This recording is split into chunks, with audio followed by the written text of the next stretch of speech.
Hello, and welcome to the Willow Kids podcast, a space where curiosity is nurtured, creativity is encouraged, and learning is treated as a lifelong adventure. At Willow Kids, we believe children thrive when education goes beyond memorization, when it invites wonder, builds confidence, and honors each child's unique rhythm of growth. In this podcast, we explore how kids learn best, hear from inspiring educators and parents, and share ideas that support thoughtful, joyful learning in academics, the arts, and life. Whether you're a parent, educator, or lifelong learner, we're glad you're here. Let's grow strong minds and kind hearts together. And here at Willow Kids, I'm excited to share that we are officially launching our tutoring pilot program, in Calabasas, California.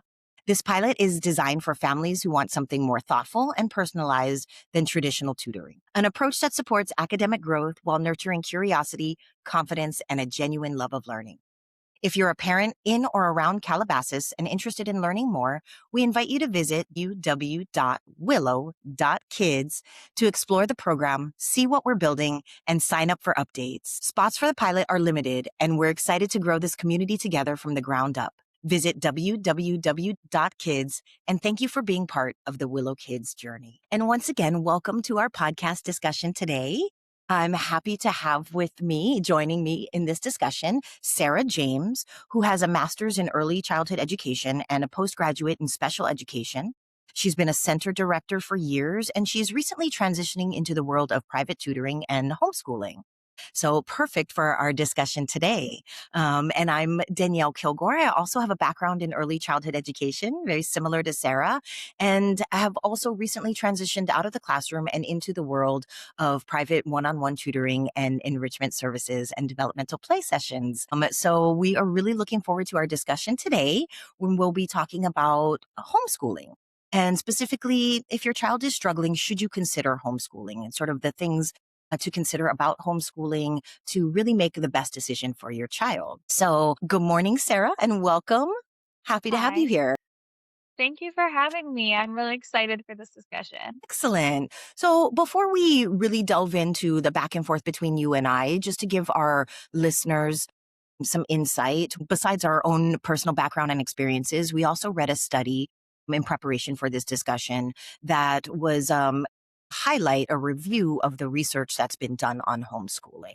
And it was conducted by Kuntzman and Geither of Indiana University and Messiah College. And so they reviewed a massive amount of text, over thousands of texts, to kind of summarize the findings on the research that has been done on homeschooling, although they also discuss its limitations and, a lot of the things that we are still working to figure out in terms of the effectiveness of homeschooling. But some key insights that we will be sort of covering in our discussion today show that studies, while some families begin homeschooling because of personal beliefs or values, many consider it after noticing that their child is not fully thriving in a traditional classroom.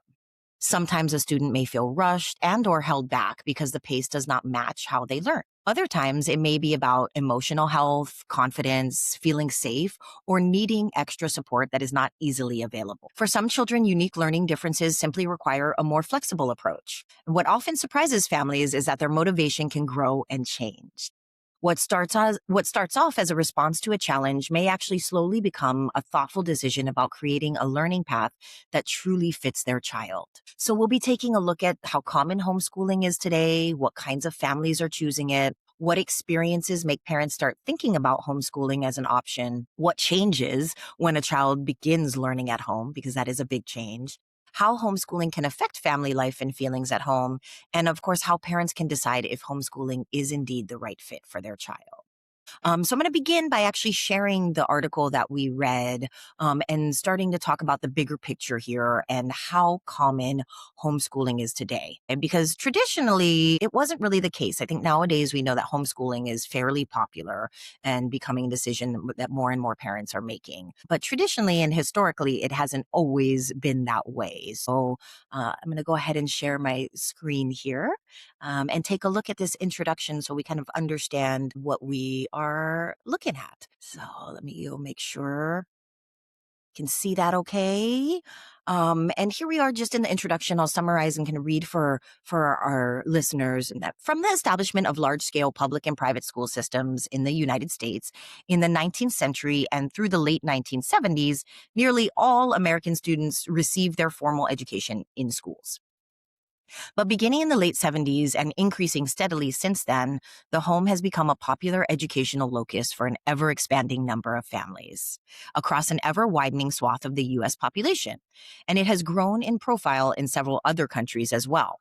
This increase has often been dubbed the quote, homeschooling movement, since many families involved have engaged in aggressive and concerted political and legal action to make it easier to keep children at home during the school day. And though an accurate count is impossible, and we'll discuss some of the reasons why later, a bit later, the National Center for Educational Statistics, or NCES, estimated that in 2016, around 1.7 million children, or 3.3% of the school-age population, was homeschooling. And though this figure represents a dramatic increase since the NCES began studying homeschooling in 1996, there was virtually no change from 2012 to 2016, suggesting that homeschooling rates might have finally plateaued over the last 4 years. And actually, before I ask you this question, I actually did a little bit of research because I thought, well, 2016 at this point is a little bit ago. And amazingly, quite a bit of time has passed since then. So in just doing my own sort of Google search, I was able to find out that as of 2023 and 2024 school year, approximately 3.7 to 4 million students are homeschooled. So which is now about 6.7 to 10% of the total school age population. Yeah, that's a big So difference. that is a big difference. That's quite a jump even from 2016. Figured that Mhm. would be the case considering we had COVID in there, right, in Right. 2020. And that, of course, and for a while, everybody was virtual learning. But then post that, there have been many families and students who have continued actually with virtual learning and homeschool learning. So Which yeah, so all of this. I think too, like the workforce has also shifted to more of a home base. And so that has also allowed for more parents to do that, which I think is also something to factor in with COVID. Absolutely. That is a key point because prior, you're right, it was a lot of the work structure and both parents working out of the home that made that not as much of an option. And nowadays, you're right, more at least one parent. It's very common to be working from home. So, given this growth, what does it tell us, do you think, about education today, including, and you kind of started to touch on it there, which families have the flexibility or resources, to choose homeschooling? Yeah, so I think, like I said, there has been a shift in the workforce for sure. Like, I don't remember. So I was in high school in 2020. I was a senior in high school, so I kind of got to experience that like COVID learning for myself. And then my first year of college was hybrid. So I think like the jobs that I was looking at, like potentially in high school, looking then once I graduated college, like there was such a huge shift to how many opportunities were remote or hybrid, which definitely creates opportunities for many more parents to keep their children home, especially with really young children. I noticed too, like as a center director, infant classes, all the infants started a little older. Parents were working from home, so I can probably keep them home until they're about 6 months and they're like really moving around, like that age increased as well. But obviously, there's also like a socioeconomic factor in this. If both parents are working outside of the home or can't afford to have a parent be a stay-at-home parent, like then this opportunity isn't there unless you can afford for a nanny or someone to be in the home for the homeschooling process. So I think that's also a huge factor for a lot of families. I agree with that. Absolutely. I think that still plays a very key role because you're right. Even, if, whether you be able to afford having a parent home, or you also oftentimes nowadays, because it's different, you're paying for a program, a homeschool program. So you're paying for the curriculum to ensure that your child is getting that curriculum that you'd like them to get.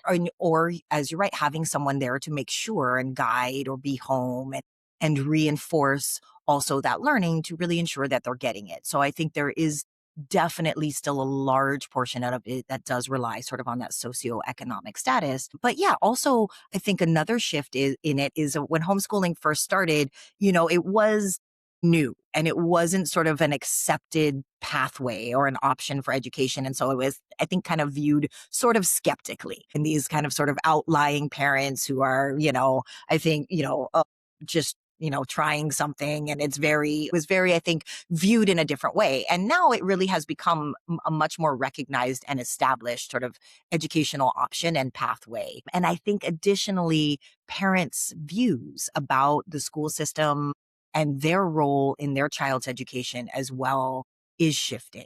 I think at one point it was very much education, okay, that's in the hands of the school department, that's the job for a school. And I think there has been a shift and an understanding that it is very important that parents play an important role in their child's education. And I think perspectives on that have also shifted and lent to more people looking at homeschooling as an option because it does allow for more parental involvement in terms of the curriculum, what they're learning. And I think interestingly enough as well, there are, nowadays political views, that are coming Mhm. into play and parents who maybe don't necessarily agree with what is or what is not being taught within school curriculums and making the homeschooling option much more attractive and much more of a strongly considered option, I think, for a lot of families. Yeah, I So think the too, I think trust comes into play with that as well. Like, I think that families used to just completely trust all children go to school at a certain age, and everyone on our street, everyone in our neighborhood, all the kids are going. So it's good. That's what we're going to do. And I think once people started to maybe pay more attention, but also with the prevalence of social media and things spreading, I think there was some of a loss of trust in the school system, which may have also encouraged more parents to want to remove their children from that setting. I think that you make a valid point, and it's actually a perfect segue sort of into our next section and my next question. And I'll bring up this the article again, and that is just talking about the turning point, right? Why? What is that shift? Why do families start thinking about homeschooling, right? And now that we know that more families are choosing this path, what is it that is leading them to make that decision? Which we were just kind of touching on some of those things right now. So let me go ahead and share my screen once again. So we can share this with our listeners. All right. So we have found that one of the biggest things, as we mentioned sort of in the beginning, the key insights that we would cover is what this research has found is that when allowed to select multiple reasons for why these parents chose homeschooling, 80% were actually dissatisfied with the school environment. 67% wanted to provide moral instruction. 61% were dissatisfied with school academics, and 51% wanted to provide religious instruction. So really, I think, generally as in with often with a lot of decisions, there's not just one factor that comes into play, right? That these parents kind of had multiple things, factors that led them to start considering homeschooling. And what they also were, what the four categories that they were able to kind of break this down into as to what were the main reasons that parents overall decided to go with homeschooling. And they were religious or moral formation, academic concerns, concerns for child safety, bullying, and desire to strengthen family bonds as well.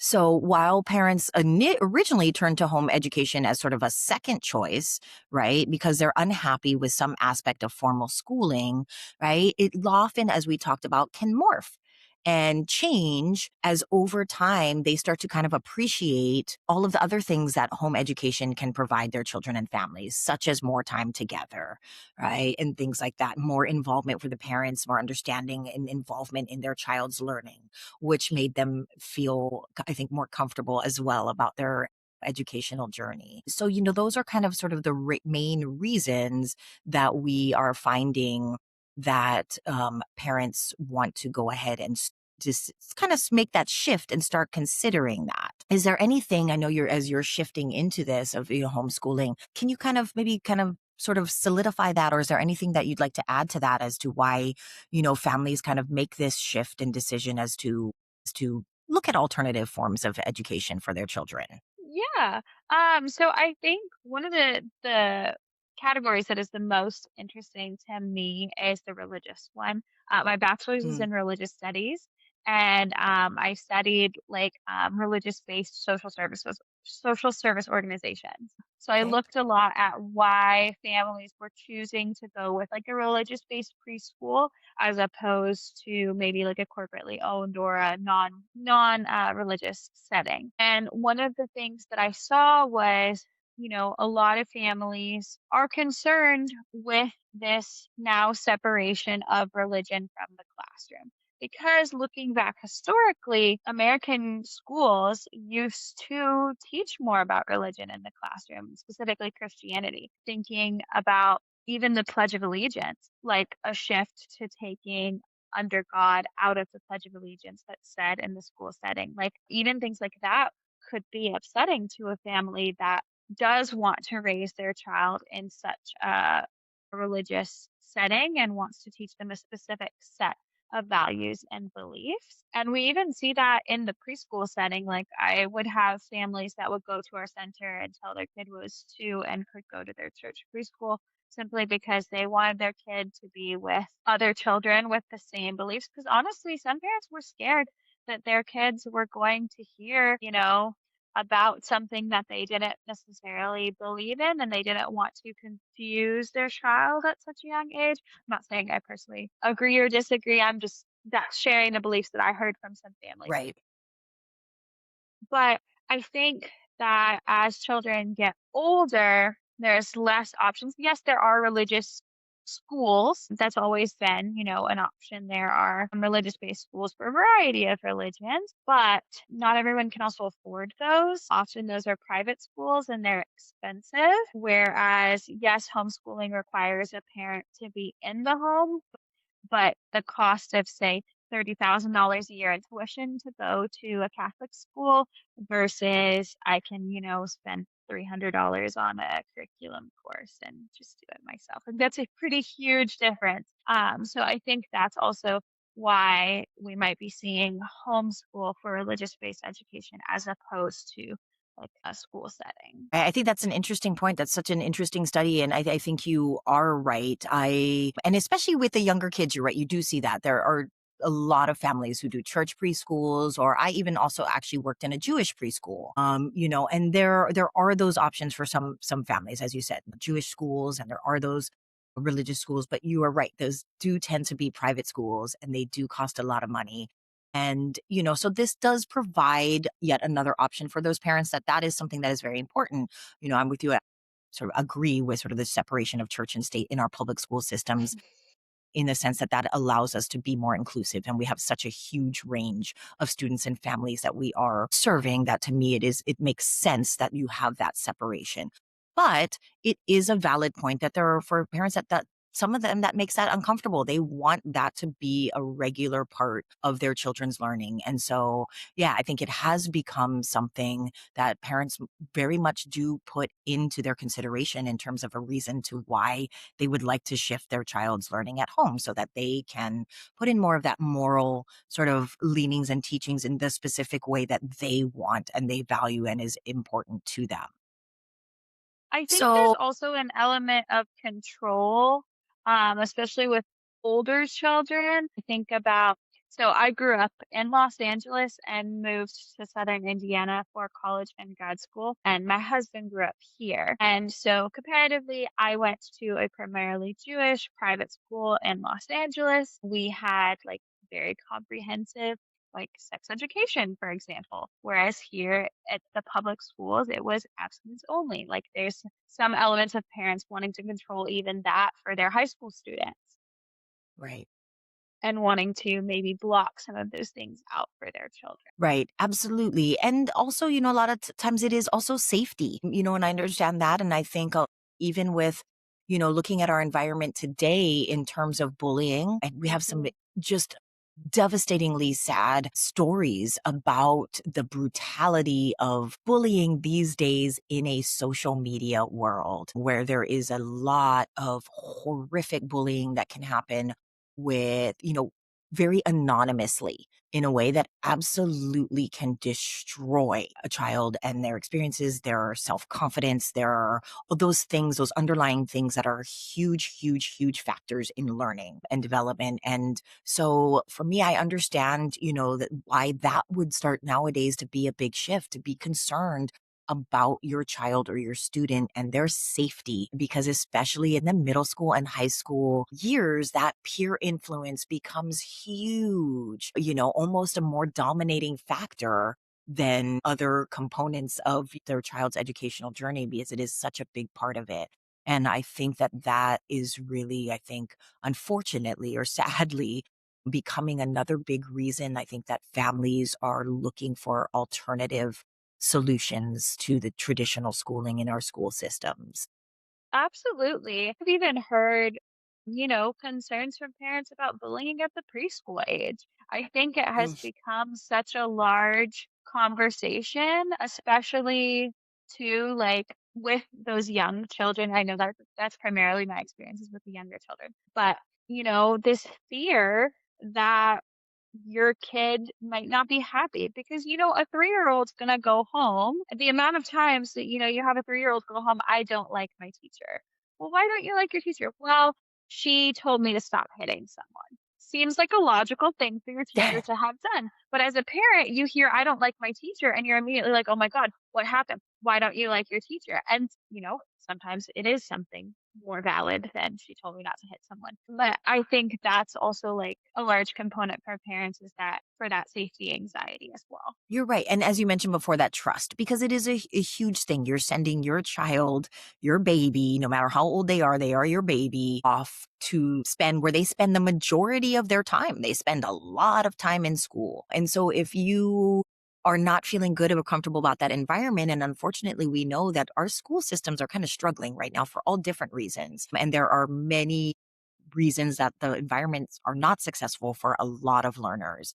And I think, certainly safety and, your child's safety all around, not just their actual physical safety, but their emotional safety is, a big one when it comes to learning. And I think more and more parents are realizing that, and more are wanting to have some control over that, more so than might be allowed or able to be had in sort of your traditional schooling classrooms or systems. So given that sense, kind of taking this safety in mind and your child as a learner and the emotion, the whole aspect of the whole child, which we know is important, right, to nurture and nourish. When we talk about children who have special educational needs, and say because we know we have all different types of learners, so such as dyslexia, ADHD, autism, or speech delay, just to name some, or even medical conditions that require support during the school day, right? What kinds of experiences in that instance might lead parents to feel that the school setting is no longer the right fit for their child? Speak to my own personal experience first.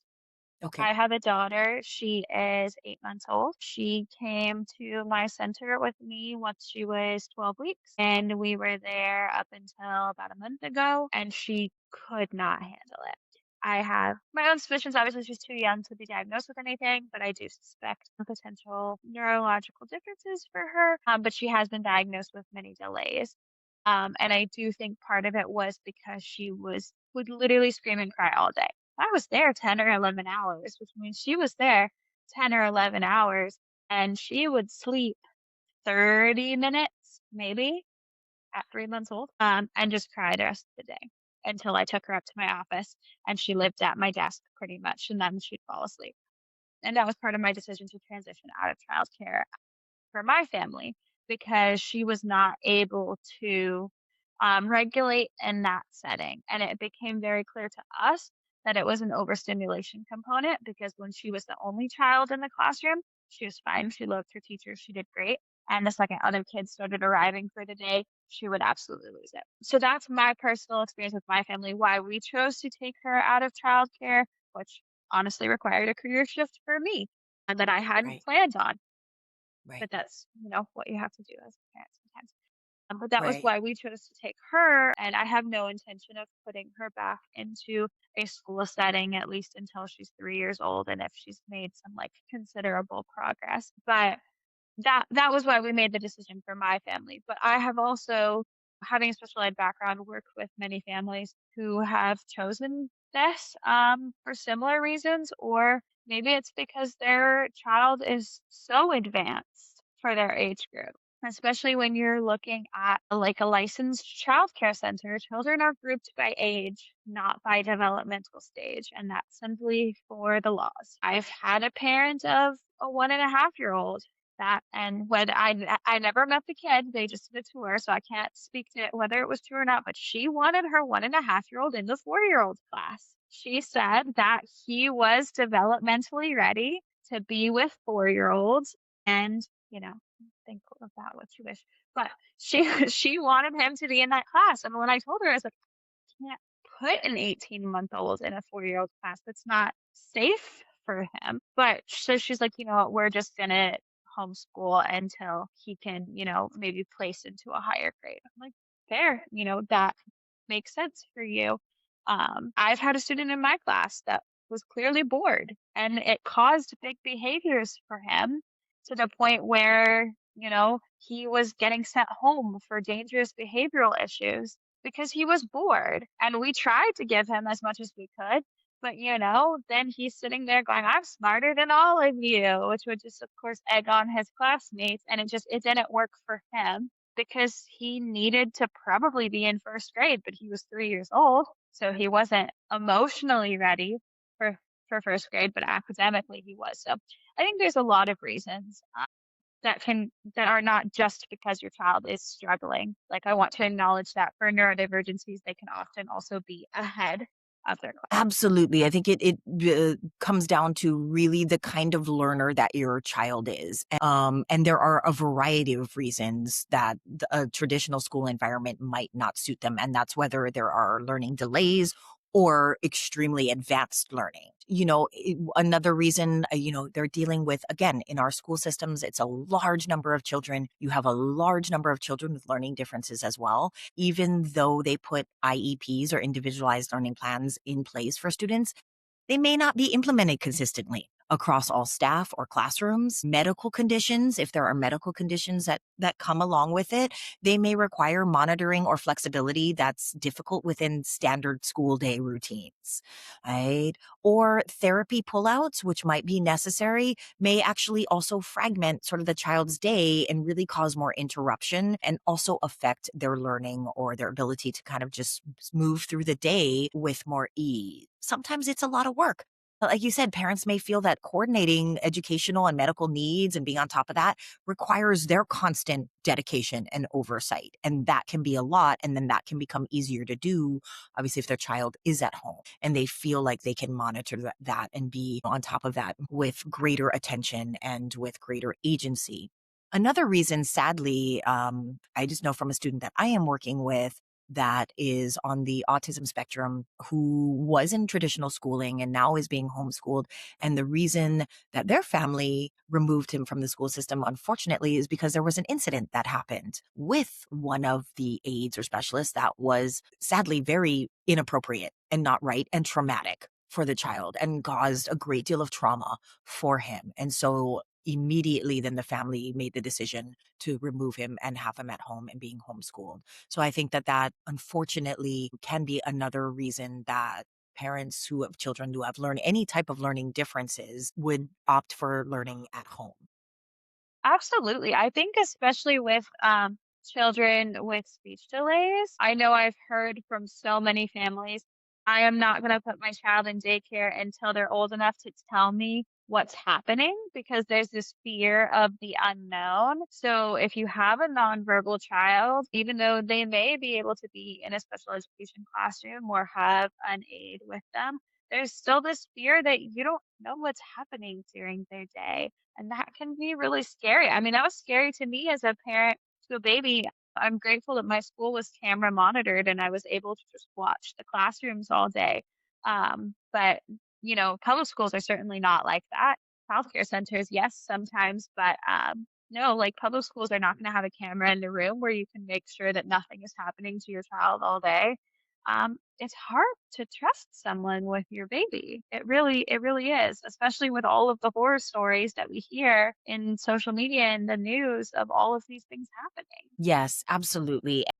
While there are so many wonderful teachers and aides out there, I don't want to get, I mean, there are some Mhm. amazing and wonderful, but yes, I think that is just as parents, as we are, it's a fear and a concern that unfortunately does come into your head because sadly there are examples of it. And so your child's safety, of course, is number one in your mind. And so you want them to be in an environment where you also can feel comfortable knowing that they're safe and you feel that they're safe. So, and speaking of that, once you make the decision, so those are the kinds of things that parents might be thinking of that cause them to shift and say, maybe we need to consider homeschooling or alternate form of education. What actually does change when learning moves home? Because it is a big decision, right? So once the decision is made to say transition to homeschooling, right? Daily life changes. It's going to look, your daily life is going to look different. So let's talk a little bit about what learning might actually look like at home. So when a family starts homeschooling, what usually shifts first in how learning feels day to day? Uh, I think a huge factor of this is age, obviously. Like homeschool learning for a 3-year-old is going to look significantly different from homeschool learning for a 16-year-old. Absolutely. But in the general sense, our first thought is, okay, now I'm a teacher. I'm a full-time teacher. Let me do lessons. And I think parents slowly kind of realize that learning can happen anywhere. I'm a big believer in children are learning all of the time. Classroom, car, restaurant, like everywhere. And that's what I would always tell my parents too. Like, if you have a concern about your kids' reading skills, read street signs out the car window. Like, life is a classroom. And I think once parents start to realize that more in homeschooling, you realize like it's totally possible to work from home job and homeschool your kid because you're not a full-time teacher. That's not the goal. And also, it takes way less time for a child generally, way less time for a child to grasp the concept when they're getting all the attention than in classroom instruction. Because if you have a classroom of 30 children, which is honestly probably smaller than some of these class sizes. Yeah. Say you have I 30 know. kids in your class, it's there's probably 30 different ways that this concept needs to be explained for every child to get it, right? Because they're each going to need it differently. But once you get to know your child or the child you're tutoring or whatever the context is,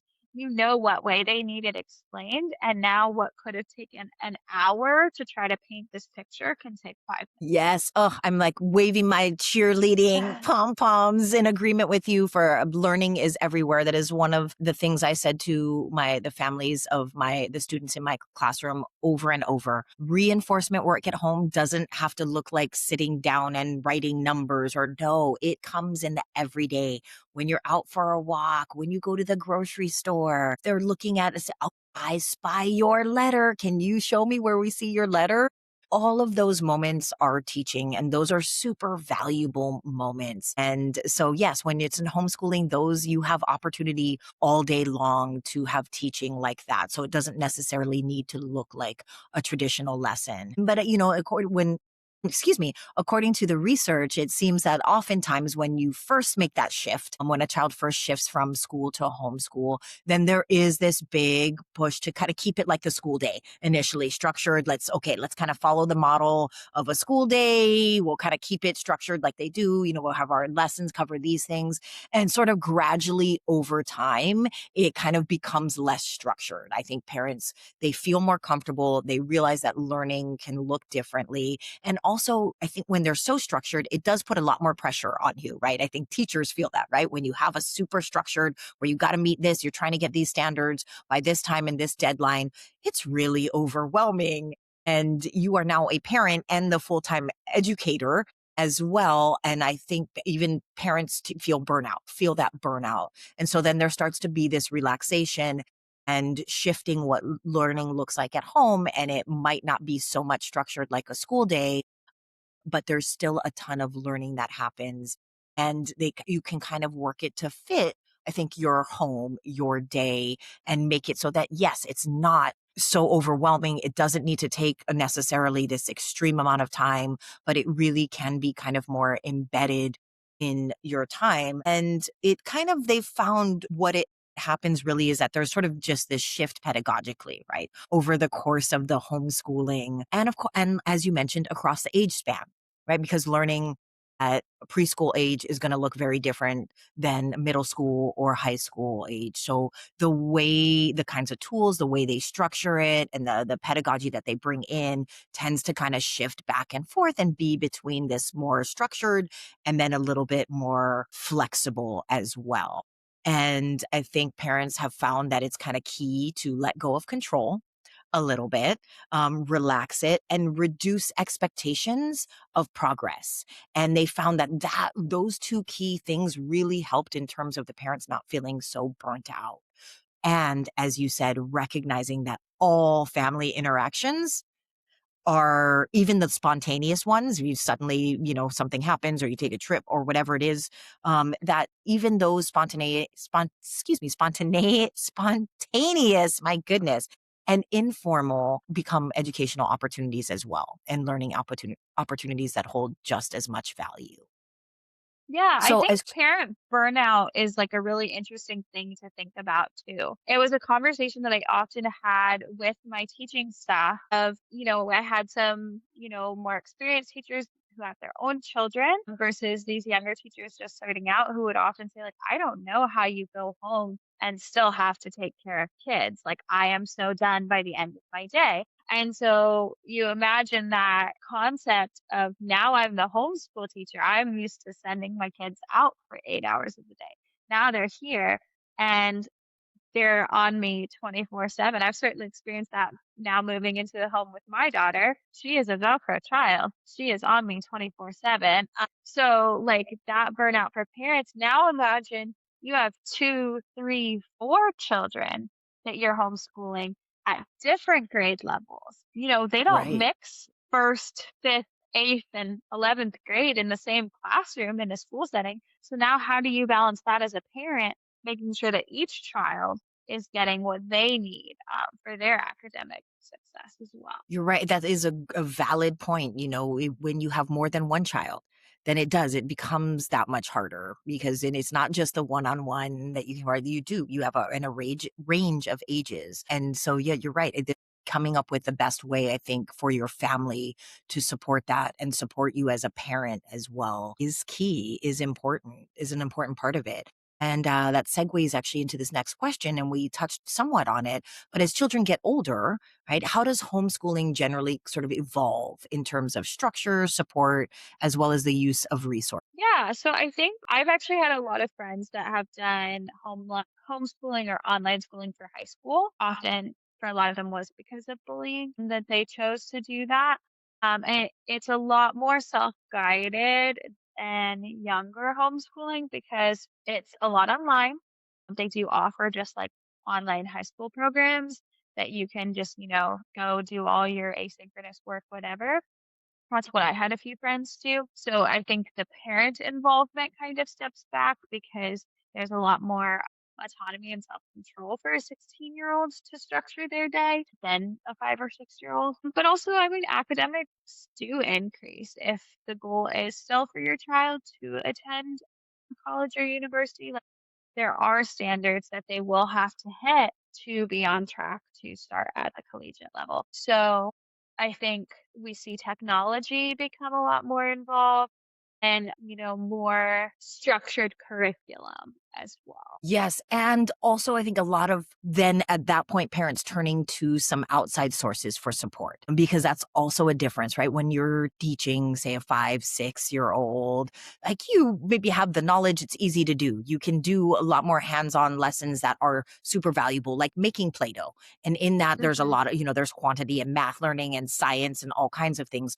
Well, as a child gets older, that's not so much applicable. And the Right. sort of the subject matter also becomes harder and level. And sometimes these parents don't even necessarily have that knowledge or the ability to say, start to teach pre-calculus I was or gonna say, I think whatever. most parents probably don't have the knowledge to teach calculus to their Right. child. If you do, great for you, but like most of us probably took it and it's not in our heads anymore. Exactly. We don't use it on a daily basis. And once we got through, we got that it was out. And so I think as learners get older, parents do start to kind of call on outside resources as well. And in our article, which I also thought was interesting, an important thing to point out is sort of when you make this, what's hard for them in terms of the research and why they don't necessarily have solid findings or facts on homeschooling is because there is such flexibility and there is such range from everything from what states require and whether or not you need to register as a homeschool student and the requirements there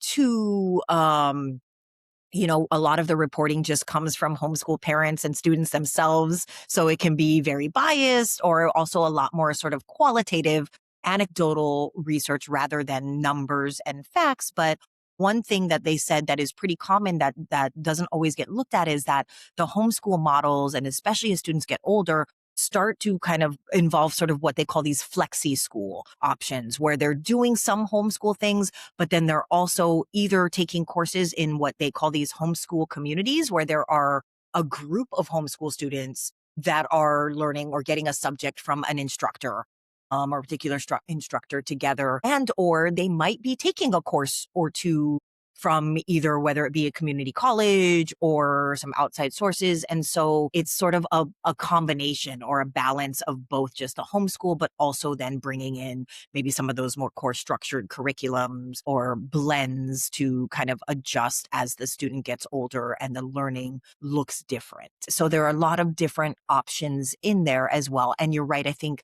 they said that one of the big shifts they see is the use of technology, is that as it became sort of also more of a thing, and now technology is certainly a much more regular part of children's education, that also became a shift at home where parents started shifting to, and especially with their older children and students, using more technology, using the resources, courses, Khan Academy, things like that to bring in as well to support the learning as students get older and need more. And so there's that portion of it. And then there also is an emotional and family shift, right? With your student then now transitioning to learning at home. Excuse me. So learning changes, as we talked about, as they get older, but so does family life. And so how does the relationship tend to shift in that parent-child relationship when now a parent is also, as we talked about, the educator and the teacher? Yeah. So I think a lot of this ties into that conversation of parent burnout that we already had.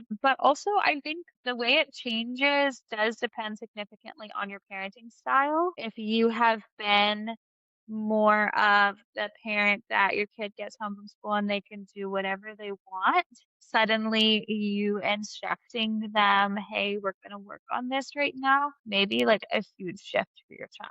If you were already maybe parenting with a more Montessori approach where your child has been involved in, loading the dishwasher, sweeping the floor, counting out crackers for a plate, all of those kinds of things, it may feel like more of a natural shift rather than this like big change. So I think your parenting style depends significantly.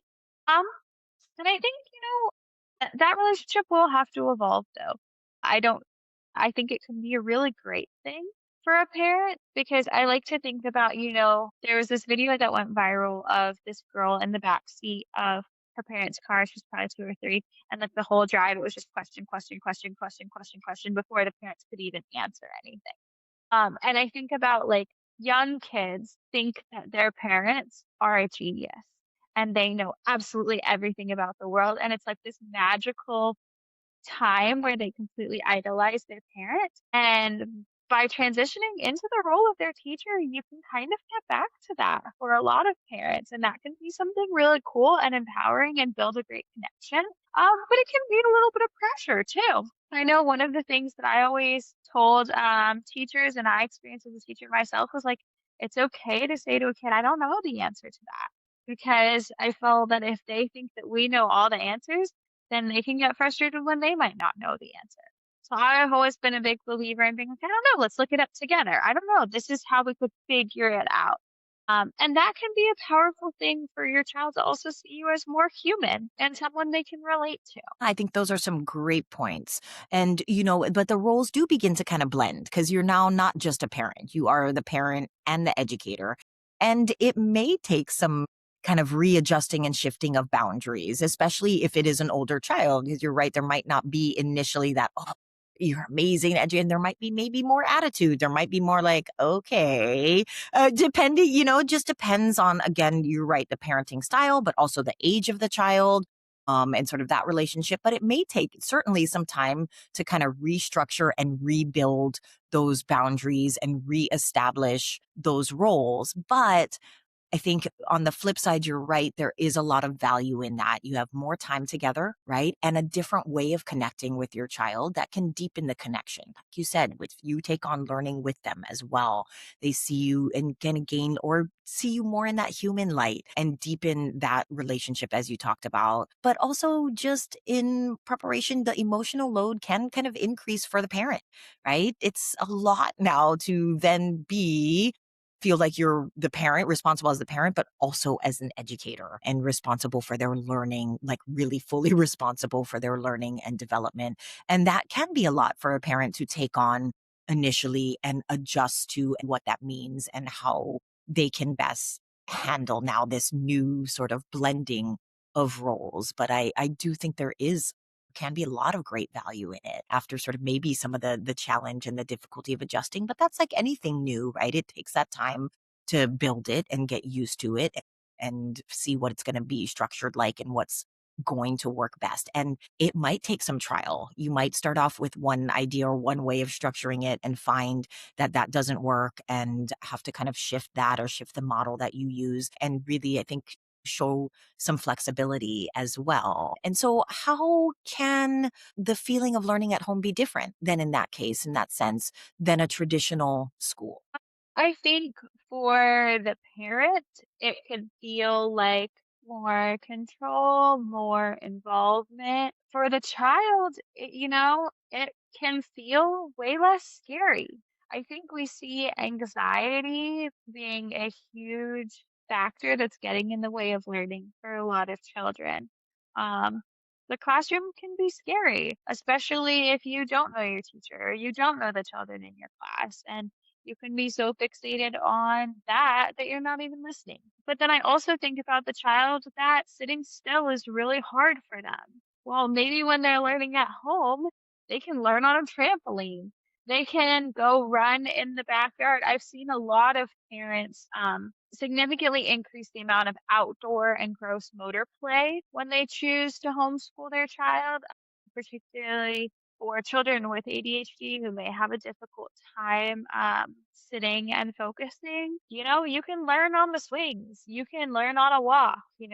Obviously, that's really difficult for a teacher to execute with 30 plus children in their class, but in the homeschool environment, you can make that happen for your child. And so that can be a huge game changer. Absolutely. It just gets to be that much more personalized and catered to your child. You can adjust transitions to suit them. You can adjust the length of lessons or focused learning time or attention to suit the way they learn. Um, Flexible seating. I mean, talk about, we're starting to get there now in schools and understanding that we need to have some differences like that, but we're not there yet. And so, at home, you have the ability to customize your environment to feel safer, to feel calmer, to feel like they're getting more attention because that individualized attention can make a huge difference. The feedback, that you get is immediate. And so all of those things absolutely can make learning feel different, feel very different and more suited to your child. Absolutely. So before choosing homeschooling, what are some honest questions then parents should ask themselves? Because it is a lot of that we've covered, the roles change at home, the environment changes at home. There's a whole lot of adjusting. So before making such a big decision, because it is a big decision, what are some questions that parents really need to honestly ask themselves? First and foremost, you need to have a clear idea of why you're choosing it. I think as we've seen homeschooling get more popular, I fear that some parents may simply do it because others are doing it and it seems good without fully understanding why they're choosing that for their child. I think, especially for parents with multiple children, you may choose it for one of your children and not all. I'm thinking and understanding why you're choosing it for that specific child will also structure things you put priority on in your homeschooling experience. So I think why. I think your ability to actually dedicate the time and supervise your child. If you have, a 3 or a 4-year-old that needs to be pretty heavily supervised and you're trying to work a work from home job that has a few hours of video calls a day that you have to have your door shut, who's going to supervise your child during that time? They were at school. So I think really thinking through the logistics for your family, or do you want to, sign them up for an enrichment program during that time? Because there is that flexibility to do parts of it. One of the roles that I am stepping into soon is teaching an enrichment pod for 4 children that are homeschooled, so that they can come together and get some peer engagement and also give their parents a few hours a week to get other stuff done without having to give up the whole homeschooling experience, but making it work for their families. So I think that's something to think about as well. Do you want to do it entirely yourself? Or do you want to bring in a combination of experts and resources and some engagement with a classroom setting, but a smaller classroom setting or an outdoor classroom setting? There's so many options. So I think obviously you should not expect to commit to one plan and assume it's going to work and feel stuck. But I think a conversation about what are some things that we think might work for us so that if something doesn't work, you're not like, what do I do now? I lost my spot in the school. Because I mean, pulling your child out of traditional schooling is a huge decision. And not to say that you can never go back, but I would like to think that if you're choosing to do this, you're going to at least give it more than a couple months to let your child adjust. And in that case, you need to be prepared and sure that it's going to at least work for a few months. Absolutely. And as with hopefully any big decision, it takes some very thoughtful consideration. And I think, a big part of it is really knowing your child and knowing who your child is as a learner. I think that is a key distinction that I think, you know, uh, in part is an important part of educators, right? Is that hopefully once we have their children in the classroom, we help to share who their child is as a learner, because who their child is at home as who they are can be very different than who they are as a learner in particular and as a student. And that is really what you are looking at, right? So, and allow your child to really show you and to think about who they are as a learner, what really suits them best, what is the best environment. And you're right. Can we handle this as a family? Can we handle the time commitment? Can we handle the emotional commitment? Because I'm going to take on a whole new role, or one of us will take on a whole new role that is going to involve a lot more emotional energy and time. And do we have the space for that? I have the ability to do that.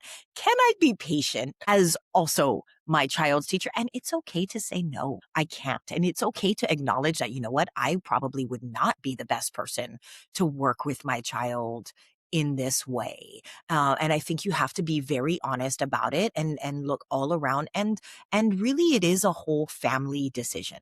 Right? And to also know that you're right, it does not have to be forever. And in this study, as well, it talks about that there are a lot of students who do homeschooling maybe for a couple of years or a few years, and then they go back into traditional school. That maybe it was just for middle school years that it needs to happen. And then come high school, you're ready for your child to be back, and they're ready to be back in a more traditional school environment. Yeah. Are we gonna bring in outside help? What exactly is this gonna look like? And it is a full comprehensive decision that I just think take some thoughtful consideration and truly thinking about what is best for your child and for your family as a whole. And yes, that it's not just a willy-nilly decision, but that this is something we need to really think about and put consideration into. But yes, to also, I think you're right. It's really key to remember that you're not stuck in one way. And that certainly should give it, yes, maybe not just 2 months, but give it a trial. And if it doesn't work, say you do a school year and it was maybe moderately successful or successful in some ways, and not how can we readjust it then to be better, and know that that is there, but it is going to take research on your part, right? And finding out what's out there. It's going to take time and really, truly thoughtful consideration. All right. So in long-term perspective then, an honest reflection, thinking about those things. If homeschooling does reshape learning and solar family life as well, then what does the long-term picture of the effects of sort of homeschooling look like, right? I think a lot of parents might kind of have that as a question. So in your view, what strengths or challenges do homeschooled children or students sometimes bring with them long-term as they go on in their career, say into college or into the workforce even? Yeah, I think one of the strengths that often comes out of it is a love of learning, self confidence, and really like independent motivation. I think one of the struggles that we see for a lot of students that come out of traditional high school settings where it was, especially if the parents are always like, do your homework, do this, do this, do this. And the school is set up that way as well. You get to college, and if you don't turn something in, nobody's going to follow up with you. You're going to get a zero and then move on. So, for a child that was kind of in the driver's seat for their own homeschool education, they're going to have that more internal motivation that will help them succeed. The other side of that, however, and to speak to my own personal experience, I was not homeschooled, but I did go to a progressive education private schooling, elementary through high school, more of a non-traditional setting. We had outdoor classes and much smaller class sizes, less homework, less tests, that kind of stuff. And I went to a big university for college. I found those large lecture classes really difficult. I didn't know how to sit there silently for an hour and take notes. That was not a skill that I learned. And looking back, I don't feel that it's a skill that I need. To be honest, it's not something I've really used in my career, but I really thrived in those small seminar classes in college. And I think that's what drove me as well to pick a smaller major where most of my classes were 9 or 10 kids. And it was discussion based. That's the academic environment that I grew up in and that I knew I thrived in. So I think also understanding that not all colleges are the same, but also not all college classes are the same. Not all majors are the same. You may choose to go to a college that is smaller classes, that is more discussion based, more of that seminar style, or you may choose to go to a larger university like I did, where I had to really hunt for those classes. They're there, but I had to really search for them because that's how I knew how to learn. And so for me, I found that that was a strength. I was a confident speaker. I always contributed to discussions, learned active listening and all of those skills rather than passively taking notes. But they did make those larger lecture classes very difficult for me. So I think it goes both ways. I can relate to that. I went to, also, I was not homeschooled, but I did go to, from seventh grade through 12th grade, I went to a small independent private school, all girls school, very small class sizes. My graduating class was 27 students. So Wow. we're talking, yeah. So we're talking within our classroom classes, I had like 6 to 10 peers. So it was a lot of obviously smaller individualized attention. They really, being an all girls school, they obviously really encouraged obviously the self-confidence and taking your learning into your own hands and be speaking up and leadership.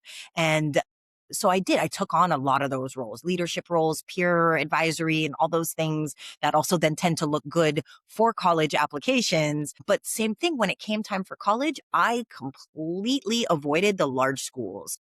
I went for very much smaller schools and ended up with a kind of a great combination of both. I went to Pitzer College, which is a small school, but within the Claremont colleges. So there's actually 5 colleges on campus. So I actually got to kind of have a little bit of the best of both worlds. But I went to visit a friend who went to the University of Washington.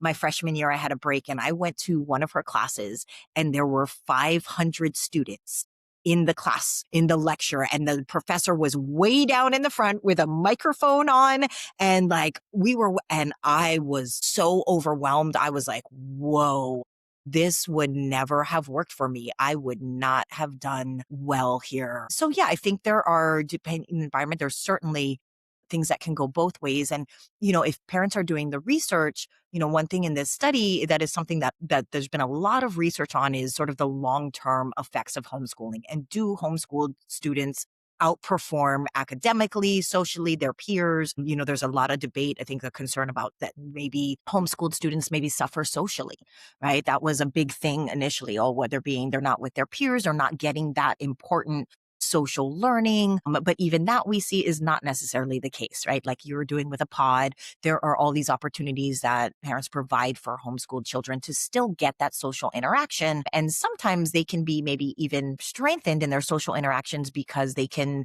deal with peers of all ages, different ages, right? They know how to speak with and be with peers of all different ages, adults even. They're very comfortable, obviously, being around and holding conversations with adults as well.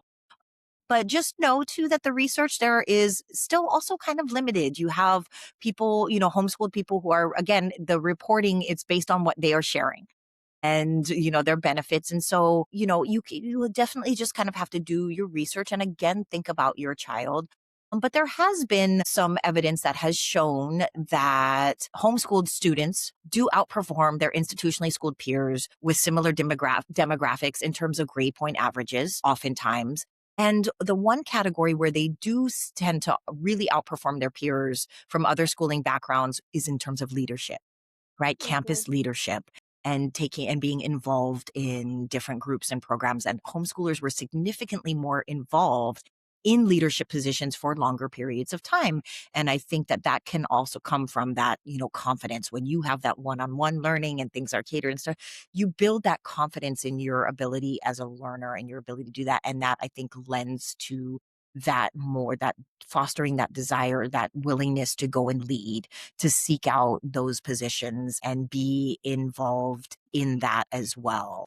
And then, socially, again, it can go, you're right, I think either way. Whereas homeschooled peers might, it can be overwhelming to then suddenly be in environments where you have a lot of students, where suddenly there's comparison, right? Academic comparison and whatnot. That doesn't happen when you're in a homeschooled environment, but those in a traditional school kind of are used to. You've been in that environment. And so it can go both ways. You're right, I think. And it's just a matter really of, again, knowing your student, your child as a learner, what's important.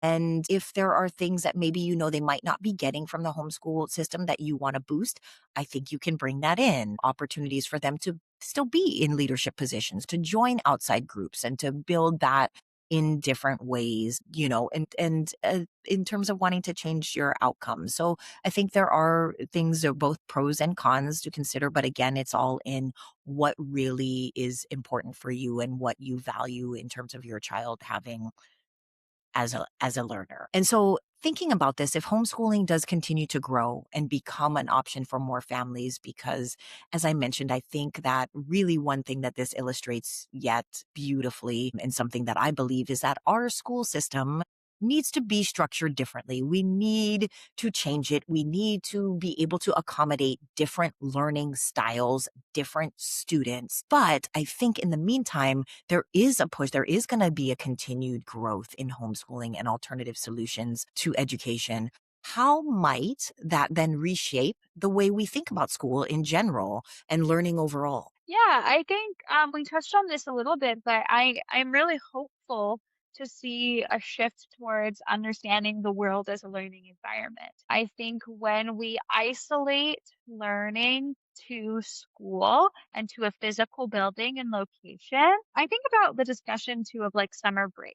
I remember like them giving us review packets before we would go back to school because the assumption is that we learned nothing over the summer. And I feel like that's such a negative, like, way to think about it because I feel like most of my childhood memories are like, and big learning experiences traveling and, having a lemonade stand in the summer and counting the money and calculating, recipes and all of these things that did not occur in the classroom, they're all learning opportunities. So I really am hopeful to see kind of this societal shift to understanding the world as a learning environment, because I also think that that could be really interesting for restructuring maybe patience within our world as well. Seeing more children ordering for themselves at restaurants, taking the time to read a street sign rather than just rushing through our day. Like, I think we have this mindset of everything is getting from point A to point B and not enjoying or experiencing the journey to get there. Um, and kind of just slowing down our day, maybe returning to um, a more overall, like, engaged way of life where we are experiencing the world through our children's eyes, but also just creating a more welcoming environment for them in general. Oh, I think that I so am in 100% agreement with you. I think it's something that I have been talking about a lot lately in that we need time, right? Our days, our school system is in many ways, I think, overly structured based on sort of let's measurements that and reach attaining goals that don't really matter, that are taking away a lot of learning from a lot of students because it doesn't fit the way in which they learn, and we don't allow the hands-off time to take all of the learning that's being thrown at them, all of the information, and let them sit back and then apply it, process it, make it their own, because that is what solidifies the learning. And, you made me think of in Denmark in the school system, which I think is a beautiful model that I wish we would look at and kind of restructure a lot of our schooling in that way. One of the big things that they push, I believe it was Denmark, it might be Norway, but is that they don't give homework to students. Absolutely are opposed to it, because what they feel should happen is that the learning and that academic learning, really, that's what should happen in the school day, right? That is what school is for, in a sense, and should be. This is where we work to build these, teach them the way, these systems or ways of learning. And that's where the academic learning needs to happen. When school is done, they do not need to be going home and spending more hours doing work. That is not what this is about. When school is done, they need the time to be children, to go and play, whatever the play looks like for them at different ages, right? Involved in different things, hands-on projects, traveling, doing, whatever it is. And that is where then they have the chance to kind of step back, be who they are, figure out, and really let the learning sink in. And I think that you are right. So much of our society and our day to day is rush, rush, rush, go, go, go, even rushing children in terms of their learning. And we are harming so many learners and students in that way. And that you're right. Learning is not isolated to a place, a physical place or time, and that there is all kinds of learning that happens. And we need to also expand what we think of as valuable learning, and that all of it has value.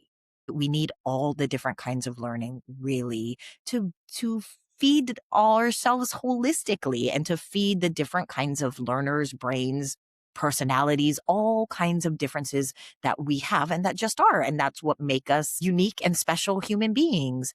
And a restructuring of our system to allow for that, I think you're right, is very key. And I think is a big reason that parents are feeling a need to shift, because what we are doing isn't necessarily working. And we, as parents, all of us, I think that's a very common thing, really want the best for our children, right? That's what we are striving for. And I think that really is what needs to be the focus. And I think it gets lost when it comes to our education and learning a lot. So thank Yeah. you. Thank you for sharing those insights and bringing that. And I love your passion for learning and the way that you brought in that we should think about it and change it. And I think that all these conversations and discussions are important.